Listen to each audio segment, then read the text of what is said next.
សួស្តីអ្នកនរគ្នាមកកាន់ Microtik ថ្ងៃនេះខ្ញុំមានវីដេអូមួយទៀតបង្ហាញអ្នកនរគ្នាអំពីវិធី download MP3 ចេញពីក្នុងវីដេអូរបស់ YouTube អូខេឥឡូវយើងចាប់ផ្ដើមទាំងអស់គ្នានេះគឺជាវីដេអូមួយដែលខ្ញុំបាន search នៅក្នុង YouTube ហើយដើម្បី download MP3 ចេញពីក្នុងវីដេអូនេះខ្ញុំគ្រាន់តែធ្វើការ copy នៅ URL របស់វីដេអូឬក៏ link របស់វីដេអូបន្ទាប់មកចូលទៅ tab ថ្មីមួយទៀត website convert to mp3.net enter ឥឡូវអ្នកបានឃើញនេះជា website សម្រាប់ convert ពី file mp4 ទៅជា mp3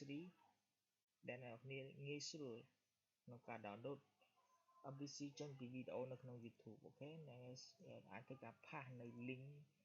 របស់វីដេអូនោះបានគឺចុច convert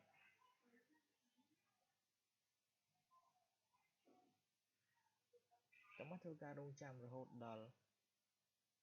website ធ្វើការ convert វីដេអូទៅជា mp3 ដើម្បីឲ្យអ្នក download ឥឡូវអ្នកបានឃើញហើយ website បានធ្វើការ convert file mp4 មកជា mp3 ដែលអ្នកអាច download បានដូច្នេះចុចពាក្យ continue ឥឡូវអ្នកបានឃើញហើយគឺយើងអាច download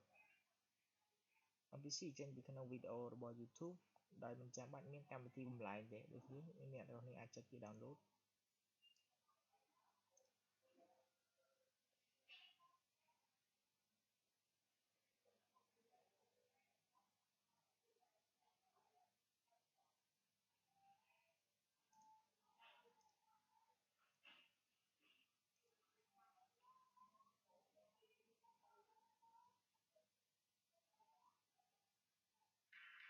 ឥឡូវអ្នកនាងបានឃើញហើយយើងបានធ្វើការ download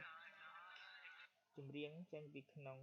YouTube ដែលមិនចាំបាច់មានកម្មវិធីជំនួយអរគុណចំពោះការតាមដានវីដេអូនេះសូមចុច like បើសិនជាអ្នកនរពេញចិត្តវីដេអូហើយខ្ញុំសន្យានឹងនាំមកជូនអ្នកនរនៅវីដេអូថ្មីៗទៀតដែលមានអត្ថប្រយោជន៍អរគុណសូមជម្រាបលា